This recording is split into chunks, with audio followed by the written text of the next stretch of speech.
I traveled horseback across America using this saddle, along with 14 other items that all helped me survive the day-to-day. And stick around to the end because we've got an absolutely essential one that was quite surprising but was key to our success on the Year of the Mustang journey. Now, a disclaimer for this video, I'm not going to be covering food items or clothing. Those are important things we're going to cover in other videos. For this, these are 15 essential items for human and horses. Some of these things are double use. Okay, so my riding saddle is a pretty obvious number one on the list. Mine is a Wade Slick Fork made by Coriani Saddle Co. If you want to learn more about it, we did a video all about my saddle. Take a look at this link. Now, there's a lot of different factors that go into choosing a saddle. Primary is the fit of the horse, but also is it built to last whatever it is you're going to put it through. A well-made Western saddle that's well taken care of can last you a lifetime. However, if you do not take care of it or you buy something a cheaper quality, then you are way more likely to experience wear and tear way earlier in your ownership of that saddle, not to mention under the right forces, a saddle can break. Many people like lighter saddles for being on the trail. However, I prefer saddles like mine, heavy and well built, which gives me a stable base to work with when things get western and 1,000-pound animals are hitting the ends of their ropes. Now, fit is perhaps the most important thing to consider, both for you and more importantly, your horse.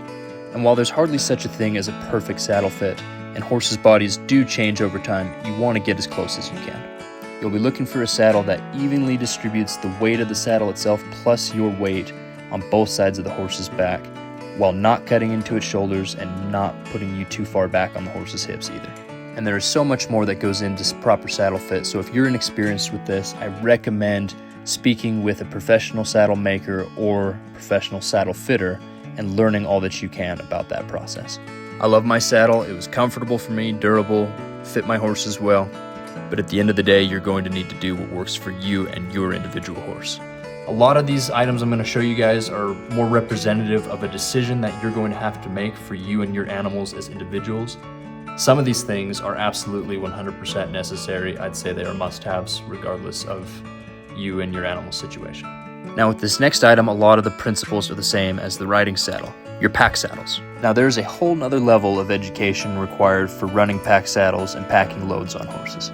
So if you're inexperienced with this, look for an outfitter or somebody that runs pack strings, someone that has experience running a bunch of different kinds of loads using different stock.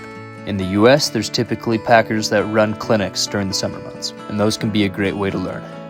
Now in America, we typically run two different types of pack saddles. You've got your sawbucks and your deckers. The sawbuck design has been around for hundreds of years. It's tried and tested. It's an efficient way to load and unload panniers.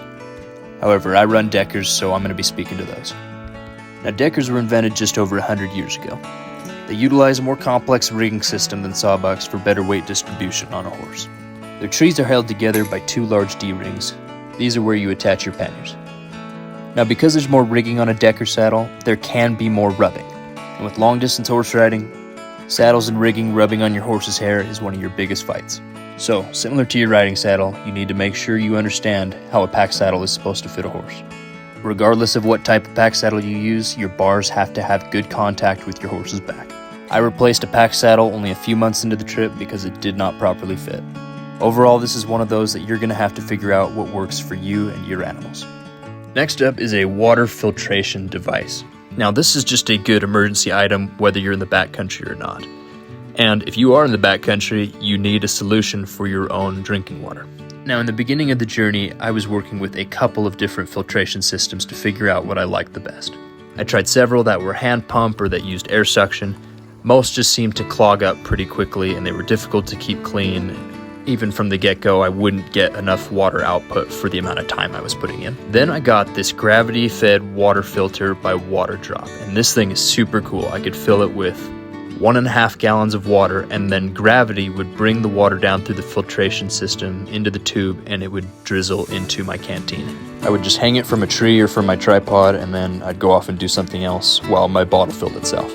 Don't get me wrong, it's good to have a life straw as a backup. They're really light, don't take up much space, but if you want to get an actual amount of water, I highly recommend the Water Drop. Next up, guys, let's talk about my bedroll, and we got to give some special attention to this one because this was my sleep system for basically the entire trip.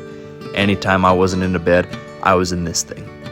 I got to give a big shout out to Canvas Cutter for sending me one of their Dominator 2.0s with the full sleep system. In my opinion, there are few things more tedious than going on a ride all day, then coming into camp just to have to set up your tent, only to unpack it and take it down again in the morning. And if you've ever been out in a 45-mile-per-hour wind with the snow going and it getting dark while trying to set up a tent, then you know exactly what I'm talking about, and this bedroll is for you. The Dominator 2.0 is made with 14.5-inch proprietary canvas, and it's also got double-stitch seams, so that means this thing is real durable. It's also treated with a Teflon waterproofing coat, not to mention waterproof tape along all the seams, which keeps water from leaking in. The entire sleep system weighs about 20 pounds. This includes a foam mattress that brings a whole new level of comfort that I had not experienced prior when sleeping in the outdoors. I've always slept pretty good outside, guys, but I've never slept as cozy as this. The bedroll itself has 4 SBS zippers, which are extremely easy to use. They work in all conditions, and they're also extremely durable. This allows good airflow to get into the bedroll. The Dominator also utilizes an easy-to-set-up pull system that can be used to lift the canvas up off the body and face of the user while sleeping. I mostly preferred to use the tent poles while sleeping out in heavy rain or snowfall. When stored, the bedroll is held together by 3 nylon straps with G aluminum buckles. I keep my favorite sleeping bag rolled up inside of it, so when it was time to use, I would literally just undo the buckles, roll it out, and that's it, guys. How you're going to sleep is one of the biggest questions on a trip like this, and there are few items that made me as versatile and efficient as this bedroll. Because of the Dominator 2.0, I have been able to comfortably sleep literally everywhere you can imagine, from empty stalls to muddy fields to snowy mountaintops to bathroom floors, you name it, I've done it. The full sleep system with the foam pad is a little bit bulky, but I was able to figure out a couple different ways to pack it on a horse. And with this, I'm especially talking to those who don't sleep well in the outdoors, because after 14 months of sleeping in this bedroll over and over, I have zero hesitation when it comes to sleeping in the outdoors, because I'm actually a little bit excited to get to sleep in it again. Obviously, you guys are going to have to decide what sleep setup works best for you. If you are choosing to go the bedroll route, the Dominator 2.0 by Canvas Cutter is the one I recommend. Next up is the panniers, or the type of packs that you will be using to pack your equipment. This is a set of canvas panniers, and in the beginning of the trip I ran a set of hard plastic panniers as well as a pair of canvas panniers. I put these brass decker hooks on my pannier strap to be able to attach them to the D-rings of my decker saddles. The type of panniers or packs you choose to use entirely depends on the type of gear or items you intend to put in them.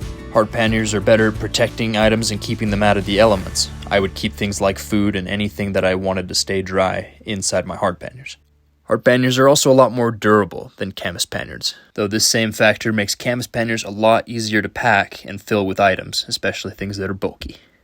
After the first few months on the trail, packing the one set of hard panniers, I began to look for more ways to maximize my horse's comfort. I found that over time, the canvas panniers had a lot less negative impact on the sides of my horse's body, so I traded out for a second set of canvas panniers.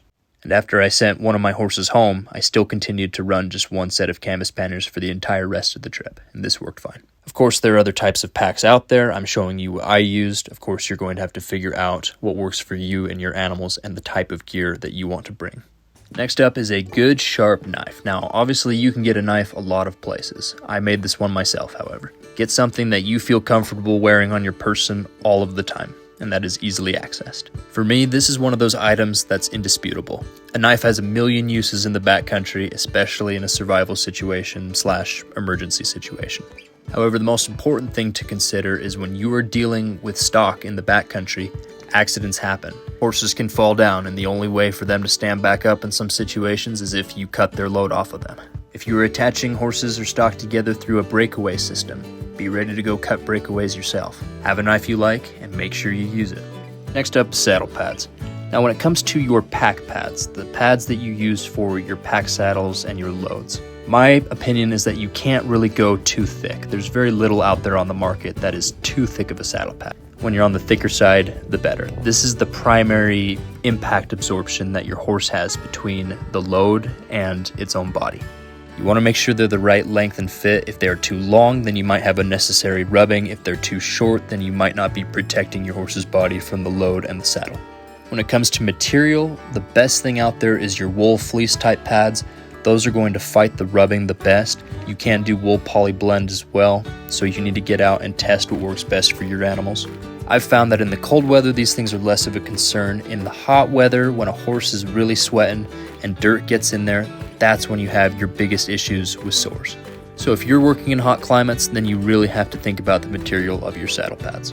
Now, I used 3 different riding saddle pads over the course of this journey, all made by Classic Equine. Their Zone Series body contour pads were really good at protecting my horse's withers and their shoulders. During the summer, I switched to their fleece bottom style, which helped during the sweaty months. I also ran a wool saddle blanket on top of my pads for some extra padding and so that my saddlebags wouldn't rub on my horses. Again, you're going to have to get out and figure out what works best for your animals, not to mention does the pad work well with the saddles that you're running. Next up, guys, is a silly but extremely essential item, and that is duct tape. Duct tape fixes everything. You break a bridle, tape that headstall right together. You break a strap on your half-breed, put a piece of tape around it, you don't even have to unsaddle that horse. You have a horse throw a shoe, and you can't make it into camp without him wearing his foot out too bad, put a big wrap of tape around the whole bottom of it. I highly recommend having a small roll of duct tape handy during your ride. Just a tip is that duct tape doesn't work real well if things are really cold, icy, wet, or dirty. Next, I want to show you guys my collapsible buckets. Now, buckets obviously have a bunch of different uses in the backcountry. The nice thing about these is they collapse down and don't take up too much space. Now, of course, there are also canvas buckets that don't take up any space at all. However, I got these for the purpose of watering horses, and canvas buckets are not exactly useful for watering horses throughout the night. These buckets I could fill with water and leave them out for the horses all night while they were staked out. I would of course also use them as grain buckets, or I'd use them to bathe the horses and wash the sweat off their backs. If you guys are interested in these, I'll put a link for these below as well. Alright, now my shoeing tools. I'm a farrier by trade, and that background is what allowed me to be able to keep these guys' feet in shape throughout the entire trip. These guys were kept in shoes the entire trip, and in order to do that, I had to have pretty much all of my shoeing tools with me. This was especially handy because whenever a horse would throw a shoe, I would just get into camp and tack a new one on, and then we'd be all set. The trade-off for this versatility for me is shoeing tools and horseshoes are heavy, and it was extra weight, but for me it was absolutely worth it. I would borrow a forge and an anvil from local farriers or blacksmiths every 7 to 8 weeks so that I could put these guys into new shoes hot fit. Now, I recognize that most people aren't farriers, but this is a question you have to answer, and that's how to take care of your animal's feet over a long distance journey, if that is necessary. That all depends on how long you are going for. These made the list because if you ain't got a foot, you ain't got a horse. Now for another obvious one, and that is first aid. First aid for both human and horse. Now, if you're a horse owner, you should probably already have some basic equine first aid set up. If you don't, make sure you get one, and then condense that down to what you might actually need for your horses in the backcountry in an emergency situation. That includes things like vet wrap, antiseptic, and wound treatment, to give just a few examples. There's a lot of resources online for what should be in both a human and equine first aid kit. Next is my tie-out stakes. Now, some people just call these stakes or just tie-outs. Now, I'm showing these to bring up the question of what do you do with your horses while you are camped out at night in the backcountry? One disclaimer with this is your horses have to be adjusted and trained to most of the solutions for this problem. Some packers highline their horses, some utilize grazing hobbles, and both of those items have their place. But for me, in my situation on this journey, neither would work and both had their problems. Whether that be the horses not getting enough to eat every day, or them just being a few chain links away from free roaming. So from the very beginning, I opted to stake out all of my horses. I manufactured all my stake sets myself. It is a foot collar that is attached to a 5 to 8 foot chain, attached to a 25-foot rope, which is attached to an 18-inch ground stake. The stake is driven almost all the way into the ground, and the foot collar is attached to one of the horse's front legs. This allows them to walk in a 30-foot circle. This allows them to graze, drink, roll, lay down, whatever they want to do, without wandering off. This was absolutely essential for allowing us to camp in places like public parks or anywhere near open highways or train tracks. And again, I had to put my work in to get my horses comfortable to having a chain tied to their leg all night. One of the downsides of this is you have to have enough space for each horse to be staked out and not get their rope wrapped around brush or trees or rocks. I would say that your decision is going to be largely based around the type of trip that you were doing and the places that you were going to be in, as well as what your horses are experienced with. Alright, next up is a headlamp, and this might seem like not that big of a deal, but it is, let me tell you guys. I would put headlamps in each of my bags in my coats so that I was never going to be without one if I got caught in the dark. And if you're caught in the dark or you're rolling in the dark, you gotta have some light. There are a few things worse than trying to hold your iPhone flashlight on a rainy night while you're managing 3 horses trying to get them unpacked and staked out. Get yourself a good headlamp. Being bright's great and all, but make sure you get ones that the batteries last a long time. Next, I'm going to show you guys a pair of figure 8 hobbles. Now, just like with staking out, this is a piece of equipment that your horses have to learn and get accustomed to. Basically, what these allow you to do is restrain your horse by the front legs so that they cannot walk. This was extremely useful for me being by myself, managing multiple horses, packing and saddling them up every morning, very often in places where there were no trees or fences or anything to tie them to. Now, a thing to know about these is horses can still figure out how to move in them. Some horses can shimmy, some will hop, and some horses will figure out how to all-out gallop with them on. So when I'm training horses to wear these, I am teaching them and showing them that they are not supposed to move when they have them on. Now, this method is not going to be for every horse nor every horse person out there, and if you do decide to apply these, make sure that you get some that are well made and sturdy built. We have made it to the final and perhaps one of the most crucial items to discuss on this list. Now, this has to do with navigation. And before I get into this, just know that I always had my paper maps as a backup. I was fortunate to never need them, but I always had them just in case I had a battery die. So, what is the most effective way to navigate in the backcountry, particularly when you don't have cell service? It's GPS.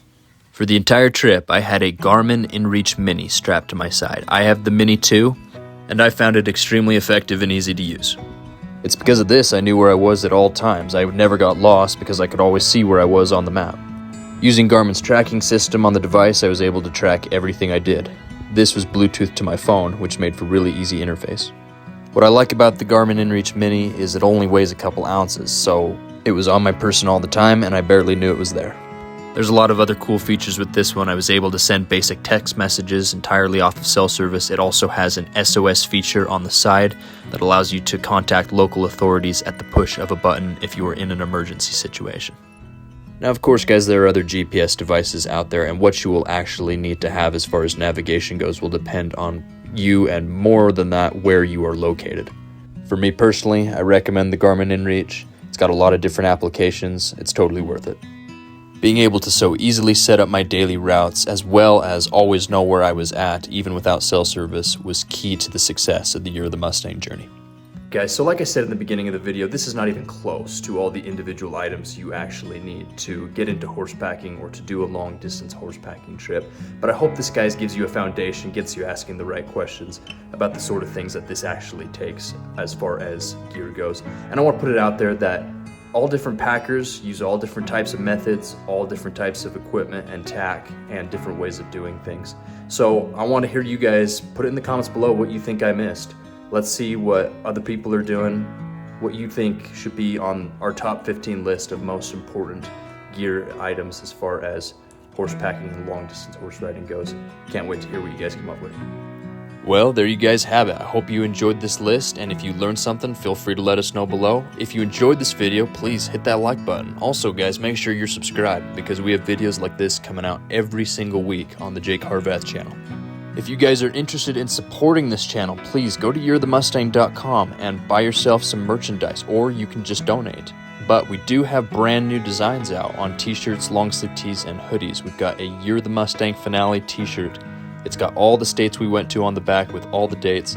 Super cool, guys, so go check it out. Until the next one, adios.